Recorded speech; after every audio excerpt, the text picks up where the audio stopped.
Bab 797. Di saat seperti ini, apa yang mau dia lakukan?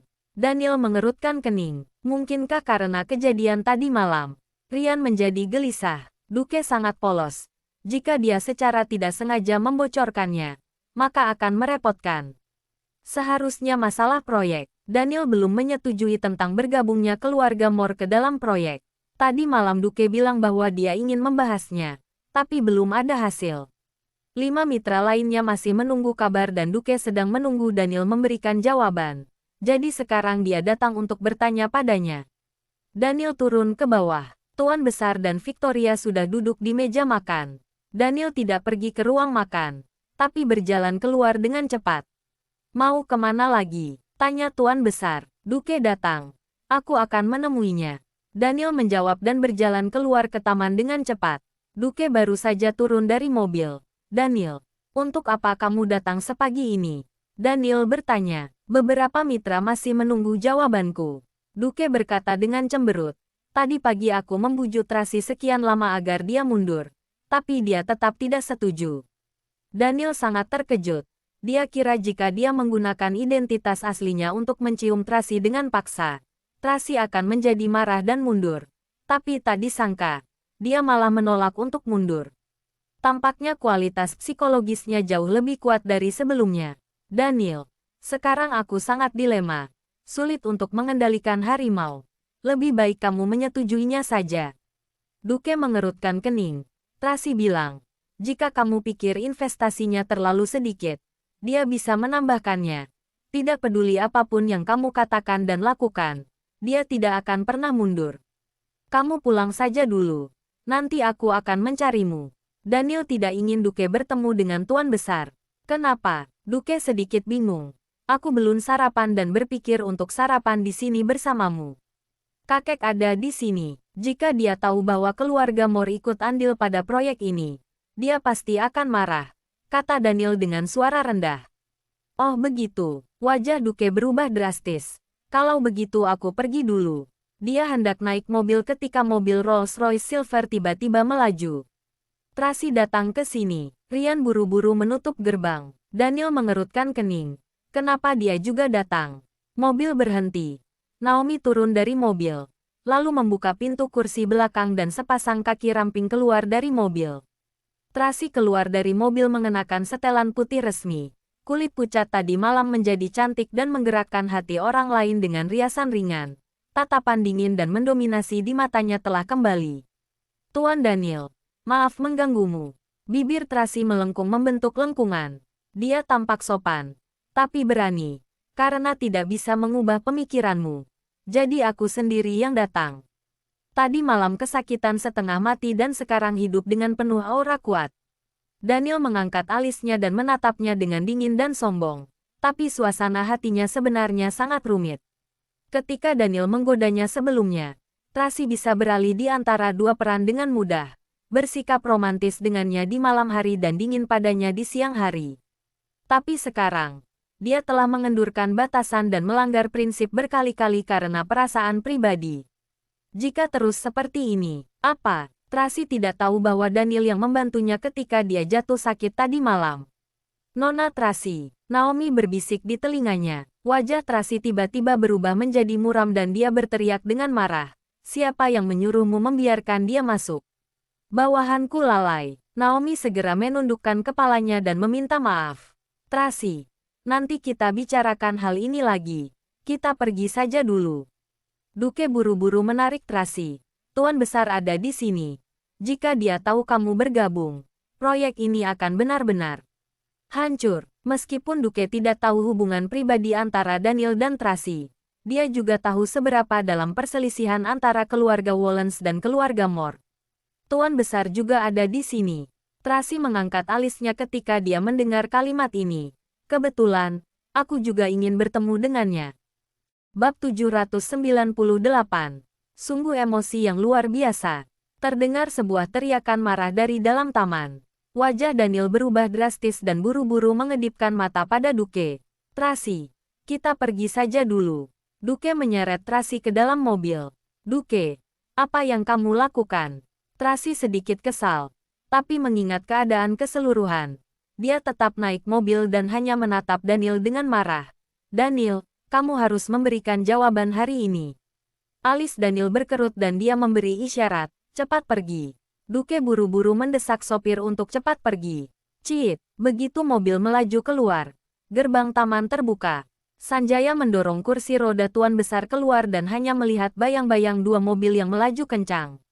Tuan Besar bertanya dengan wajah muram, siapa wanita yang baru saja bicara itu? Begitu sombong, orang-orang keluarga Mor. Daniel menjawab sambil mengerutkan kening. Kurang ajar, Tuan Besar berteriak dengan marah. Dia sangat sombong dan mendominasi waktu itu. Hari ini beraninya dia datang lagi. Begitu berani. Selidikilah dia anggota keluarga Mor yang mana. Baik, tidak perlu diselidiki. Daniel segera berkata. Dia adik perempuan Lorenzo Mor dan pemegang saham terbesar kedua keluarga Mor. Ternyata latar belakangnya besar juga. Wajah Tuan Besar muram. Tidak heran dia begitu sombong. Seketika dia menunjuk Daniel dan memerintahkan. Sudah kubilang, jangan sungkan padanya hanya karena dia seorang wanita.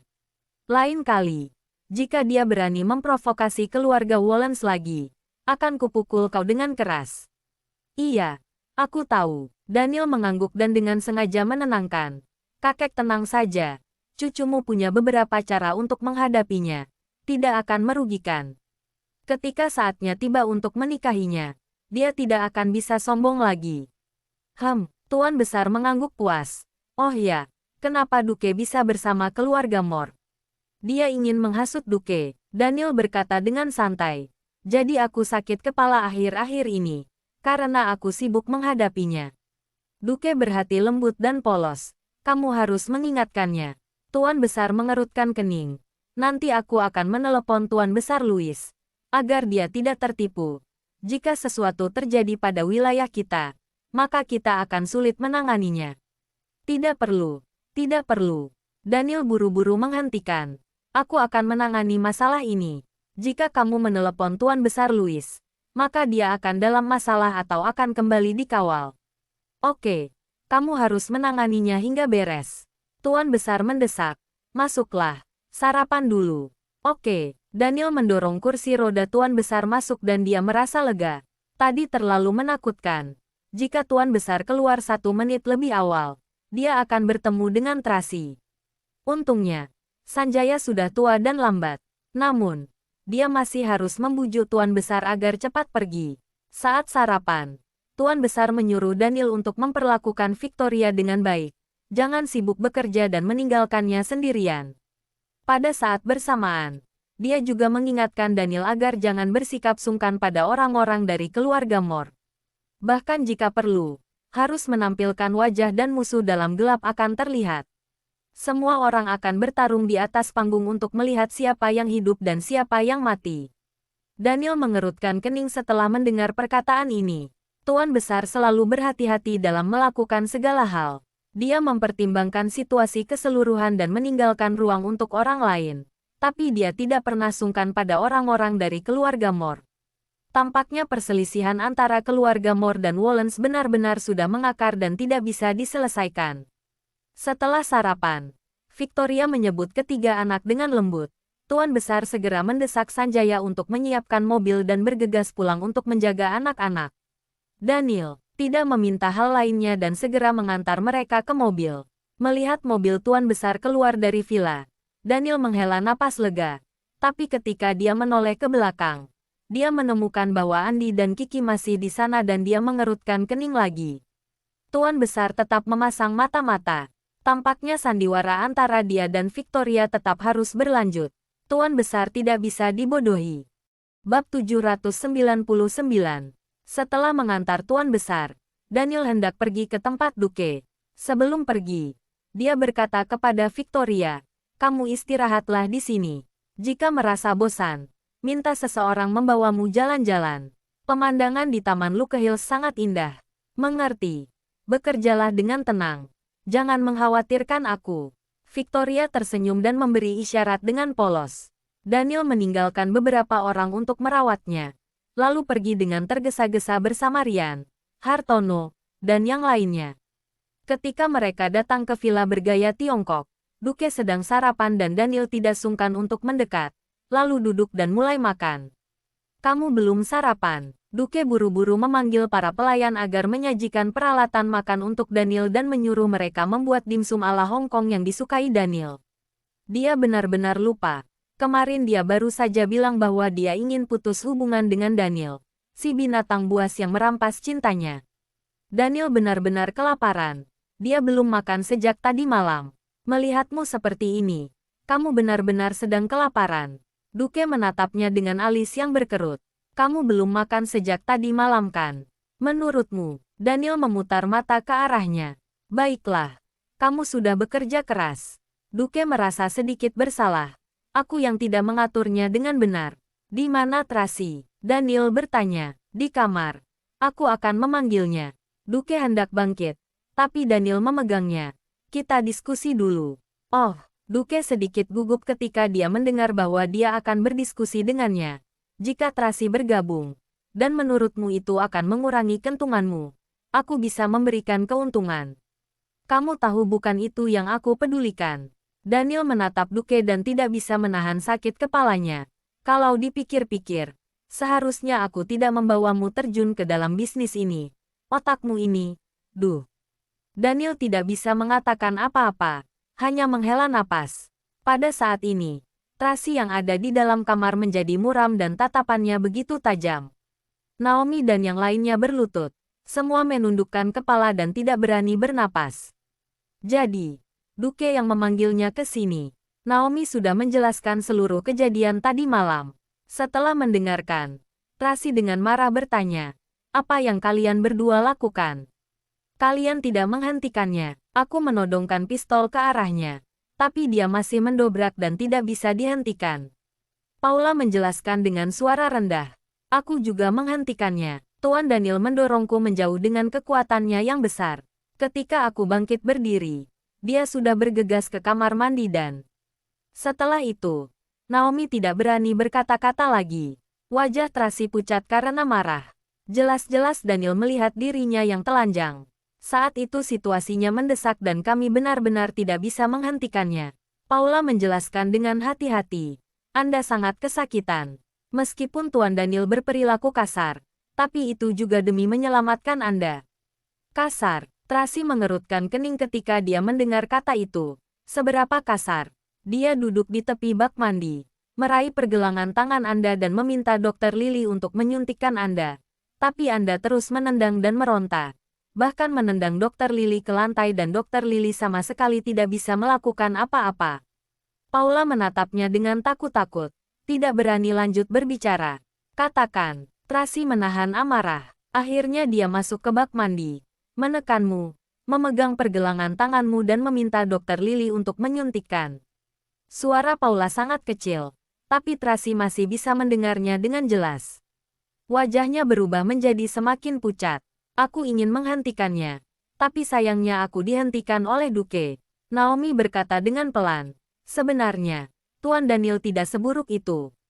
Dia benar-benar hanya ingin menyelamatkan Anda dan tidak mencari keuntungan dari Anda. Iya, Anda menggunakan kedua tangan dan kaki pada saat itu. Anda terus memukulinya dan menggigit lehernya sampai mengeluarkan banyak darah. Tapi dia tetap menahan diri. Apa kamu bilang? Tracy tiba-tiba menyela perkataan Paula. Kamu bilang, aku menggigit leher Daniel. Bab 800. Iya, Paula mengangguk. Gigitannya sangat keras. Aku benar-benar takut Anda akan menggigit arterinya dan habislah sudah. Sepotong daging hampir terlepas. Naomi menambahkan. Tapi dia masih mengatupkan giginya menahan diri dan meminta Dokter Lily untuk menyuntikkan Anda dulu. Setelah Anda mulai tenang, dia segera membungkus tubuh Anda dengan handuk mandi, lalu berjalan keluar dari kamar mandi sambil menggendong Anda, lalu dengan hati-hati membaringkan Anda di ranjang dan menyuruh kami mengeringkan rambut dan mengganti pakaian Anda. Paula mengingat detail kejadian di malam itu. Dia tidak bisa menahan perasaan terharu. Sejujurnya, saya benar-benar terharu. Saya juga, Naomi berkata dengan cepat. Saat itu, ketika dia bilang dia menyukai Nona, seharusnya dia tidak bercanda. Dia serius. Di bagian mana aku menggigitnya? Tracy tidak memperhatikan perkataan mereka setelahnya. tapi hanya memperhatikan gigitan itu. Dia ingat dengan jelas bahwa ketika dia bangun di pagi hari, dia melihat luka di leher Gigolo, tapi sudah dibungkus dengan kain kasa. Jadi dia tidak bisa memastikan apakah itu luka gigitan atau bukan. Di sebelah kanan, Naomi sangat yakin. Saya masih ingat dia menekan Anda, memegang tangan dan kaki Anda, hingga Anda tidak bisa bergerak dan hanya bisa menggigitnya. Dia menghadapku saat itu. Saya melihatnya dengan sangat jelas. Tracy mengerutkan kening. Gigolo itu juga punya luka di sebelah kanan.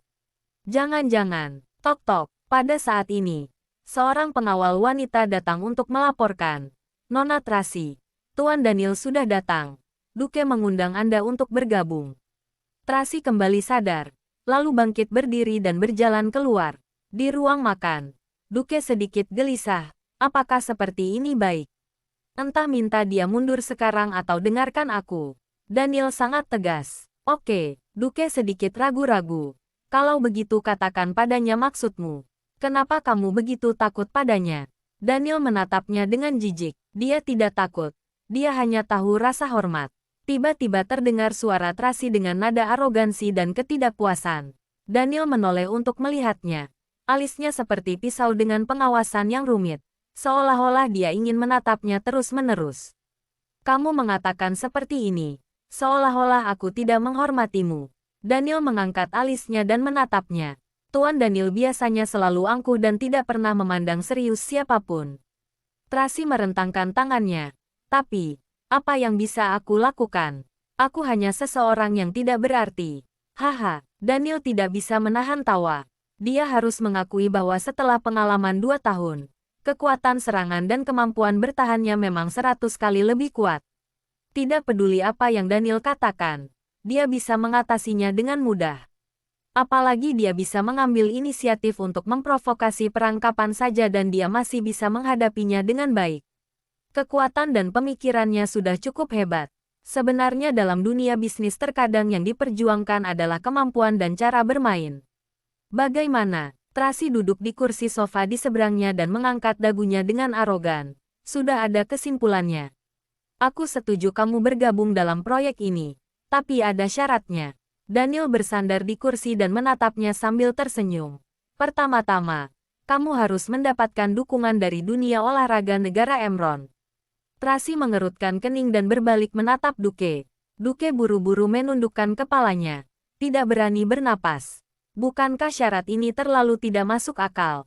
Tracy bertanya dengan marah. Mitra lain hanya menginvestasikan dana. Kenapa harus memberikan syarat tambahan padaku?